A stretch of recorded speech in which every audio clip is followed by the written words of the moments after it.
बिहार में चुनाव है और नेता जनसंपर्क में जुट गए हैं। किसकी कितनी दावेदारी और जनता पर कौन पड़ेगा भारी। इसी क्रम में हमारे साथ दीघा विधानसभा क्षेत्र के संजीव चौरसिया जी हैं, बीजेपी के प्रत्याशी बनाए गए हैं। सर, इस बार भी आपको उम्मीदवारी मिली है। पिछले बार के कार्यकाल का हिसाब क्या आपने जनता को दे दिया है? निश्चित तौर पर उसके आधार पर ही चयनित होकर पार्टी ये जिम्मेदारी देने का काम करती है।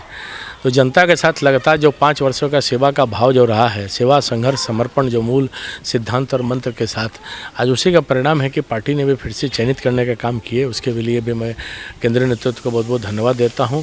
और जनता सर्वोपरि है। जनता हर स्थिति परिस्थिति और जन भावना और हर परिस्थितियों को समझते हुए जनता का जो भाव है वो निश्चित तौर पर मिल भी रहा है और आशीर्वाद मिल रहा है। और वही अपेक्षा और आकांक्षा करेंगे कि 3 नवंबर को भारी मतों से जनता निकलकर एनडीए के प्रत्याशी मुझे डॉक्टर संजीव चौरसिया को कमल छाप पर वोट करने का काम करें। अच्छा, जनता के बीच इस बार क्या रोड मैप हो गया, खास तौर पर दीघा विधानसभा क्षेत्र की अगर मैं बात करूं तो? दीघा विधानसभा के इंफ्रास्ट्रक्चरल विकास का जो बड़ा पैमाना हमने तय किया है, 105 करोड़ का आरसीडी का है, 20 करोड़ का है, अलग अलग 150-200 करोड़ का आरसीडी का सड़क प्रयास से जो बनवाए हैं वो बहुत बड़ा बूम रहा है जनता के दृष्टि से। कि 13-13.5 किलोमीटर से लेकर अलग अलग प्रकार से सड़कों का निर्माण से लेकर फिर स्लम बस्तियों में वहाँ पर कम्युनिटी हॉल का निर्माण से लेकर, और इधर के क्षेत्र में गर्दनी बाग साधनापुरी जहाँ घूम रहे हैं, यहाँ भी टेंडर भी हो गया। अपने पास माननीय वार्ड पार्षद अविनाश मंटू जी भी हैं, यहाँ के मंडल के अध्यक्ष अभिषेक बिन्नी जी भी हैं, अभिभावक जयप्रकाश जी भी हैं। सब लोग साथ में चल रहे हैं। और इस बात को है कि जहाँ जहाँ विकास के काम हुए हैं, जल जमाव के निजात मिले हैं। जो पहले जल जमाव बड़ा ये हिसाब से दृष्टि से होता था, तो बादशाही पैन को जो मुक्त किया गया अलग अलग प्रकार से अतिक्रमण के, इससे तब पानी का बहाव भी पूरा तेज़ गति से चल रहा है। जो टेंडर की प्रक्रिया में है, आपको ठीक चुनाव के बाद वो भी कार्य की प्रगति जहाँ जहाँ रुकी हुई है वो दिखाई देगी।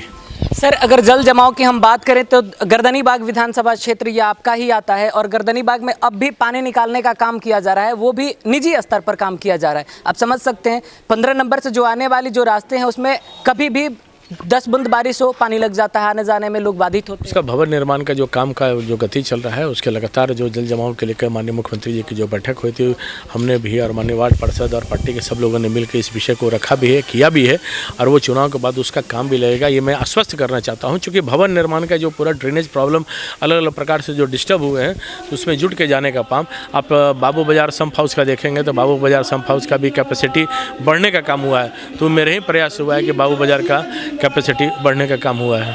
अच्छा विधायक जी, एक सवाल बहुत अहम बन जाता है। आप लोगों की जो पार्टी है वो बिहार को इस बार आत्मनिर्भर बनाने चली है। आत्मनिर्भर को लेकर के लगातार प्रचार प्रसार भी किए जा रहे हैं। दीघा विधानसभा क्षेत्र को आप कैसे आत्मनिर्भर बनाएंगे, क्या कुछ खास होगा? नहीं, सबसे बड़ी बात है कि आत्मनिर्भर का मतलब होता है कि लोकल को वोकल बनाना। तो लोकल और स्थानीय जो विषय रहते हैं, जो हर प्रकार से संपदा युक्त, हर प्रकार से रोजगार युक्त, हर प्रकार से भावनात्मक पक्ष को, हर चीज़ को लेकर वोकल बनाने का प्रयास है। तो स्थानीय स्तर पर जो विकास के आयाम जहाँ जहाँ रुके हैं उसको निश्चित तौर पर करने का काम करेंगे। और मैंने भी कहा है कि समरता दीघा, उभरता दीघा, समरता दीघा। तो दीघा आज पूरा उभर रहा है, संवर भी रहा है। सबसे ज़्यादा मैं कह सकता हूँ, मैं इस चीज़ का दम नहीं भरता हूँ, बल्कि एक सेवक के नाते कह सकता हूं कि सबसे ज़्यादा इंफ्रास्ट्रक्चरल डेवलपमेंट से लेकर वो स्लम से लेकर हर सेक्शन ऑफ द सोसाइटी को लेकर विकास के काम दीघा विधानसभा में हुआ है। तो दीघा विधानसभा क्षेत्र को लेकर क्या कुछ आपने चिन्हित किया है कि कैसे हम इसको आत्मनिर्भर बनाने के लिए क्या करने वाले हैं? आत्मनिर्भरता का मतलब ये होता है कि अपने एक विकास के आयाम को डायमेंशन को लेते हुए रोशनी की दिशा तय करने की बात जो होती है, तो वो दीघा विधानसभा। आपने सर्वे तो सर करवाया होगा ना कि क्या करना होगा? मैं तो वही कर रहा हूँ ना कि मैंने जो किया है उसके अलावा जो शेष और बाकी है, बहुत सारे काम के अलग अलग इंफ्रास्ट्रक्चर जो शेष बाकी है उसको भी करने का काम करेंगे। अच्छा, इससे जुड़ी एक और सवाल, बिहार आत्मनिर्भर बनेगा तब उभर कर सबसे सामने आगे आएगा, या बिहार को विशेष राज्य का दर्जा मिल जाएगा तब बेहतर होगा? कौन सा बेहतर? मुझे लगता है कि आपके संकल्पना परिकल्पना को थोड़ा सुधार करने की आवश्यकता है कि आत्मनिर्भरता का मतलब कुछ और है। आत्मनिर्भर बिहार का सर बिहार का विकास से है। बिहार का विकास तो हुआ ही है। अब बहुत सारे विकास का अगर नहीं दिख रहा है तो उसका कोई विषय पर नहीं बताया जा सकता। जितने सारे अलग अलग प्रकार से, वो पटना हो, चाहे सड़कों का निर्माण से लेके हो, चाहे लॉकडाउन के विषय पर लेके हो, अलग अलग जो विकास के आयाम तय किया है बिहार ने। आज देश के पैमाने पर बिहार के विकास की चर्चा अलग अलग प्रकार से जब होती है तो वो तो विकास के पैमाने का आकलन क्या हो सकता है, अलग अलग पैरामीटर सबके हो सकते हैं।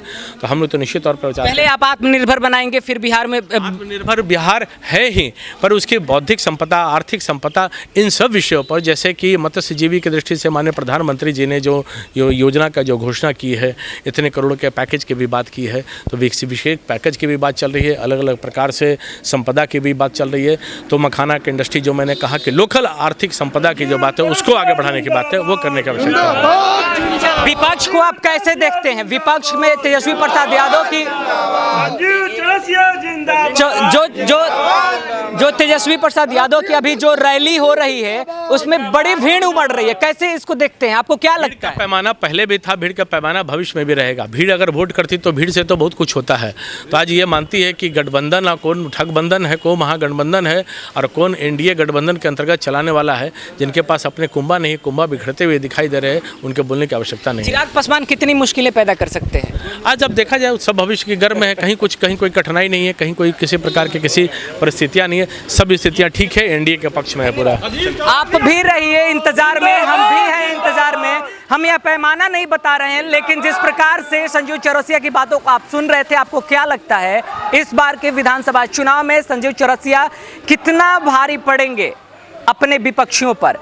दीघा विधानसभा क्षेत्र की जनता पर कितना प्रभाव डाल पाएंगे? विकास के कार्यों को लेकर के एनडीए की जो गतिशीलता है वो कितना निराधार है? सबसे मजबूत बात तो यह है कि विपक्ष इस बार किस प्रकार से चुनौतियों का सामना करना पड़ रहा है। यानी हम बात कर रहे हैं चिराग पासवान के। चिराग पासवान को लेकर बीजेपी अस्वस्थ है, जदयू की खेल अब भी चल रही है। फिलहाल इस खबर में इतना ही। आगे की खबरों के लिए बने रहे हमारे साथ। नमस्कार।